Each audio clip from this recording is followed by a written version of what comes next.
नमस्कार दोस्तों, स्वागत है आप सभी का हमारे चैनल भज राधे में। आज हम एक बेहद महत्वपूर्ण विषय पर चर्चा करेंगे, मानस के 4 घाट 14। रामचरितमानस पर दार्शनिक विवेचन युग तुलसी श्री रामकिंकर जी द्वारा मंदिर के ऊपर भगवान के आयुधों का चिन्ह था। मैं सोचने लगा कि कहीं मुझे फंसाने के लिए रावण की कोई माया तो नहीं है। अगर वो साधु बन करके जनक नंदिनी को धोखा दे सकता है तो कहीं इस प्रपंच के द्वारा मुझे भ्रम में तो नहीं डालना चाहता। और तब मेरे मस्तिष्क में ये तर्क भी आया कि लंका, जहाँ पर वासना, भोग और केवल अपवित्रता का ही वातावरण है, क्या वहाँ पर कोई व्यक्ति संत हो सकता है? और ऐसा संत की जो प्रतिकूलता में छिप करके नहीं, प्रत्यक्ष रूप से मंदिर में जाए, मंदिर में पूजा करे। मंदिर का दृश्य क्या रावण जैसा व्यक्ति सह सकता है? यह क्या है? और तब मेरे अंतःकरण में ये तर्क आया। गोस्वामी जी ने कहा, भवन एक पुनि दीख सुहावा, हरि मंदिर तह भिन्न बनावा। तारांकन 5-5। रामायुधा अंकित ग्रह शोभा बरनी न जाय, नव तुलसिका वृंद तह देखी हर्ष कपिराई। तारांकन 5-1। और हनुमान जी तर्क कर रहे हैं, लंका निसिचर निक निवासा, यहाँ कहाँ सज्जन कर बासा। तारांकन मन महु तरक करे कपि लागा। तारांकन 5-1। लंका में क्या कोई सज्जन हो सकता है? प्रभु, मैंने कहीं न कहीं ब्रह्मवशीय अभिमान पाल लिया होगा कि सारे सज्जन और संत तो केवल भारत में ही होते होंगे, बाहर नहीं। और इस प्रकार ये मेरा सोचना तो एक प्रकार का अभिमान है, क्योंकि आप अगर सर्वत्र रहते हैं तो संत वहाँ भी हैं। सूत्र वही है कि ये वह जो है वह क्या निर्णय कर चुका है कि इस देश में रहेगा और उस देश में नहीं रहेगा, यहाँ रहेगा वहाँ नहीं रहेगा। प्रभु, लंका के संत से जब मेरा मिलन हुआ तो मुझे लग गया कि आप कैसे कौतुकी हैं कि आपने ये दिखला दिया कि इतना बड़ा खोज करने वाला, जिसने लंका का कोना कोना देख लिया हो, और अंत में लगा कि लंका में सीता जी नहीं है।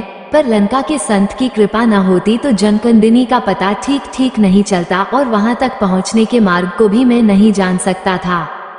हनुमान जी ने कहा कि मैं जिस उद्देश्य को लेकर के आया था, लंका में खोजने के बाद भी मैं नहीं ढूंढ पाया। अब हनुमान जी ने ढूंढा और मशक के समान बन करके ढूंढा और फिर भी खोज न पाए। और तब उन्होंने कहा कि संत ने मुझे एक युक्ति बता दी, जुगुति विभीषण सकल सुनाई। तारांकन 5-7-5 पर गोस्वामी जी युक्ति शब्द का प्रयोग करते हैं। कोई कठिन कार्य सरलता से संपन्न करने की कला जिसको ज्ञात है, उसको कहते हैं युक्ति। वो कार्य बड़ा कठिन लग रहा है। विभीना ने कहा कि अरे इस तरह से करो और वो कार्य बड़ी सरलता से हो जाएगा। बोले, महाराज, पहली बार मुझे अनुभव हुआ है कि नहीं, भारत में ही नहीं, लंका में भी इतने बड़े संत हैं जिनकी सहायता के बिना तुम इतना प्रयत्न करते हुए भी सीता जी को नहीं ढूंढ सकते। अगर इस संत ने युक्ति नहीं बताई होती तो मैं निराश होकर लौट आता। और तब जुगुति विभीषण सकल सुनाई, चलेऊ पवन सुत विदा कराई। तारांकन 5-7-5। प्रभु, मैंने मान लिया कि नहीं, लंका में विभीषण संत है, पर मुझे ये लगा कि यह अपवाद है। संत यहाँ लंका में बहुत नहीं होंगे।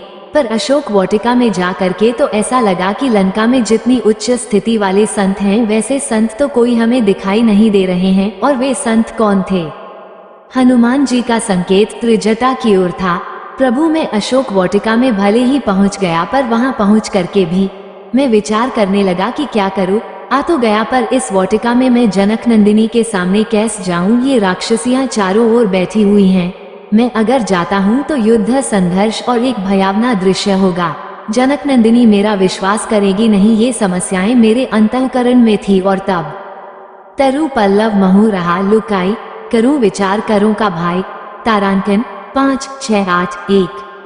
तरु पल्लव महु रहा लुकाई, करूं विचार करूं का भाई। तारांकन 5-6-8-1। मैं विचार करने लगा। उसी समय जब रावण आ गया तो और बड़ी विपत्ति। रावण जनक नंदिनी को डराने लगा, लोग दिखाने लगा। ये सब मैं सुनता रहा। जाते हुए भी वह दृश्य आया कि जब वह राक्षस जनक नंदिनी की ओजमयी तेजमयी भाषा सुन करके क्रोध में भर जाता है और तलवार निकाल करके उनका सिर काटने के लिए चलता है। तो एक अनोखा दृश्य मैंने देखा कि रावण को जनक नंदिनी की ओर बढ़ते देख करके उसकी पत्नी मंदोदरी ने रावण का हाथ पकड़ लिया। मैं चकित हो गया। रावण की पत्नी के हृदय में इतनी उच्च भावना, इतना सद्भाव, सौतिया डाह प्रसिद्ध है। रावण जनकनंदिनी से प्रस्ताव कर रहा है कि तुम मेरी ओर दृष्टि डालो, मेरे महल में निवास करो। और मंदोदरी के सामने उसने कहा कि ये मंदोदरी सहित जितनी रानियां हैं, दासी बन करके तुम्हारी सेवा करेगी। क्यों रावणु सुन सुमुखी सयानी, मंदोदरी आदि सब रानी, तब अनुचरी कर्क पर मोरा। तारांकन 5-8-4। किसी पट्टमहिषी के लिए मंदोदरी परम सुंदरी, परम विदृशी, और रावण इस सीमा तक पहुंच जाए कि जब सीता जी से ये कहे कि यह तो दासी बन करके तुम्हारी सेवा करेगी, उसे मन में कितनी ईर्ष्या होनी चाहिए। उसने ये दृश्य देखा कि रावण तलवार लेकर के सिर काटने जा रहा है, तो मानवीय स्वभाव तो यही है कि उसे प्रसन्न होना चाहिए कि चलो ये तो मुझे दासी बनाने की कल्पना कर रहा था, लेकिन अंत में सिर कट गया। यहाँ कोई आशंका मेरे पट्टमहिषी पद से नीचे उतरने की नहीं है। पर उसी में इतनी उदारता की वृत्ति कि उसने रावण का हाथ पकड़ करके रोका। मुझे लगा कि नहीं, लंका में रावण जैसे दुष्चरित्र तो हैं ही, पर मंदोदरी जैसी पवित्र सच्चरित्र नारी भी है कि जिसके हृदय में इतने ऊंचे भाव हैं। पर उसके बाद रावण ने राक्षसियों से कहा कि मैं 1 मास का समय देता हूँ और तुम सीता को डराओ धमकाओ और इनको प्रेरित करो कि ये किसी न किसी तरह से मेरे प्रस्ताव को स्वीकार कर लें, और यदि 1 मास में भी इन्होंने मेरा प्रस्ताव स्वीकार नहीं किया तो मैं सिर काट लूंगा। और तब राक्षसियां भयानक वेश बना करके श्री सीता जी को डराने लगी। अब मेरी विपत्ति की परिकल्पना प्रभु आप करें कि मैं अनुभव करने लगा कि यहाँ कठिनाई से पहुँचा, और पहुँचने के बाद एक के बाद दूसरी विपत्ति बाधा सामने आ रही है। अब क्या करूँ मैं? जिन राक्षसियों को रावण ने नियुक्त कर रखा था कि सीता जी को डराऊं, उसमें उसने त्रिजटा को भी नियुक्त कर दिया। और तब त्रिजटा की वाणी हनुमान जी ऊपर से सुन रहे हैं। त्रिजटा ने कहा कि तुम इस प्रकार से इनको डराने की भूल मत करो। मैं तुम्हें बताना चाहती हूँ कि मैंने एक स्वप्न देखा है। क्या स्वप्न देखा है? लंका में एक बंदर आया हुआ है। श्री हनुमान जी चौंक पड़े। मैं इतना छिप कर आया कि कोई देख न ले, और स्वप्न में भी मेरे आने का समाचार जिसे मिल गया उसका अंतःकरण कैसा विलक्षण होगा। सपने को तो लोग झूठ ही मानते हैं, सपना माने झूठ, पर जिसका अंतःकरण इतना पवित्र है कि उसका स्वप्न भी असत्य नहीं है, कल्पना नहीं है, ये यथार्थ है, उससे ऊंची स्थिति तो कोई हो नहीं सकती। सपना तो झूठा ही माना जाता है। संसार को कहते हैं सपने की तरह है, और उसने भविष्यवाणी की याद रखना, उसके आगे भी मैंने देखा है, वो बानर लंका को जलावेगा। अब ये तो हनुमान के लिए और भी बड़ा विचित्र संवाद था, क्योंकि प्रभु ने तो लंका जलाने का कोई आदेश नहीं दिया था। त्रिजटा कहती है, और भविष्यवाणी करते हुए कहा, जातुधान सेना सब मारी। तारांकन 5-1-0-2। अंत में राम आते हैं और सारी राक्षसों की सेना नष्ट हो जाती है, और खर आरूढ़ नगन 10 सीसा। तारांकन मुंडित सिर खंडित भुज 20। तारांकन यही विधि सो दक्षिण दिसी जाई। तारांकन लंका मनहु विभीषण पाई। तारांकन सारे रामायण का भविष्य का वर्णन उसने सपने के माध्यम से कर दिया। युद्ध होगा, राक्षस मारे जाएंगे, रावण का विनाश होगा, और विनाश के बाद लंका के राज्य पर विभीषण प्रतिष्ठित होंगे। हनुमान जी को वह पता चला जो स्वयं उन्हें पता नहीं, जिसके विषय में उन्हें ज्ञात नहीं है, वो उसे ज्ञात। वह है कौन? गोस्वामी जी से पूछा गया, यह अद्भुत पात्र कौन है? गोस्वामी जी ने कहा, नाम इसका नाम त्रिजटा है। किस जाति में जन्म हुआ है? राक्षसी एका राक्षसी जाति में उसका जन्म हुआ है। तो अब राक्षसी में इतनी भविष्यवाणी करने की शक्ति कहाँ से आ गई? और तब गोस्वामी जी ने त्रिजटा के लिए उन उपाधियों का, शब्दों का प्रयोग किया जो रामायण में बड़े से बड़े भक्तों के लिए, सबसे उच्च कोटि के भक्त के लिए किया जा सकता है। साधना किस प्रकार की जाए? साधना का चरम फल क्या है? तो एक आम के वृक्ष का दृष्टांत दिया गया। जैसे अमराई हो तो प्रारंभ में वृक्ष पर बौर आता है, पर वह भी सारे वर्ष के प्रत्येक महीने में नहीं आता, बसंत ऋतु में आता है। बौर के बाद धीरे धीरे देखते हैं कि छोटे छोटे फल, आम का सबसे नन्हा रूप अमिया के रूप में दृष्टिगोचर होता है, और फिर दिखाई देता है कि धीरे धीरे जो नन्हा सा दिखाई देने वाला फल है बड़ा हो करके एक बड़े रूप में सामने आ जाता है, और आ जाने के बाद वह फिर फल पक जाता है तो इतना रसीला हो जाता है कि उसका आनंद, उसका रस पी करके व्यक्ति तृप्त हो जाता है। इसी प्रकार से हमारे आपके जीवन में जो एक भूख है, एक शरीर की भूख है, वह तो सभी में है, पर अगर अंतःकरण में भूख है, मन में भूख है, तो उस भूख के लिए आवश्यक है कि आम का रसीला फल हमें मिले, और तब वह क्रम है। पहले हमें चाहिए बसंत ऋतु की प्रतीक्षा करें, बसंत ऋतु को हृदय में लाने की चेष्टा करें। क्रम बताया गया।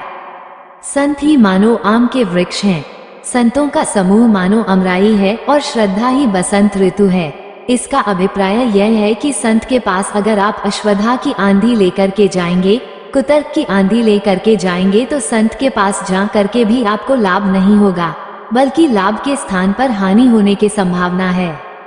जैसे आंधी आवे और वृक्ष की डालियों को गिरा दे, वृक्ष को उखाड़ दे, इसी प्रकार से कुतर्क के स्थान पर पहले तो श्रद्धा और उसके बाद बौर लगेगा। बौर क्या है? बोले, सम जम नियम फूल फल ज्ञाना। तारांकन 1:3-9-1-4।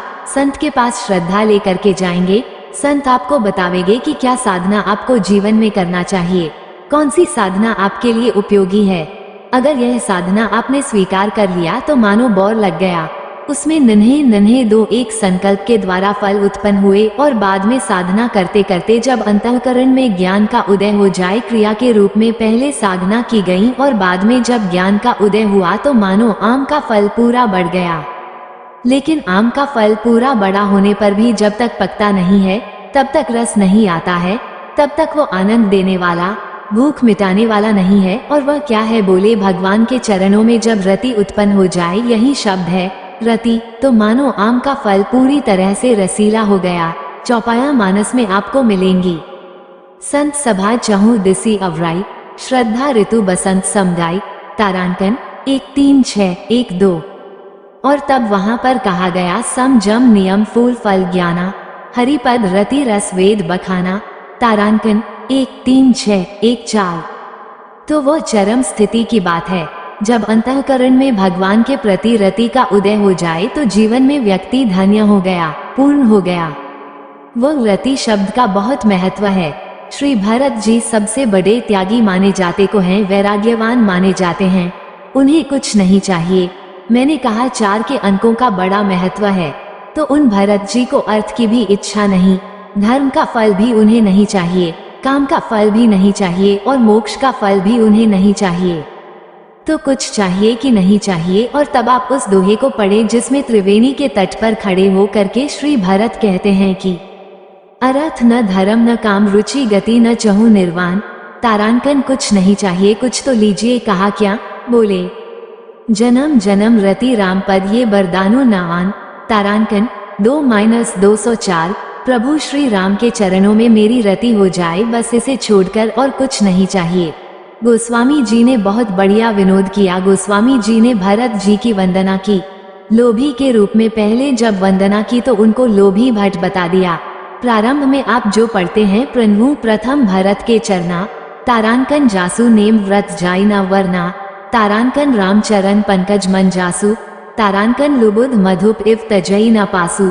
तारांकन 1:1-6-3। जय जय श्री सीताराम।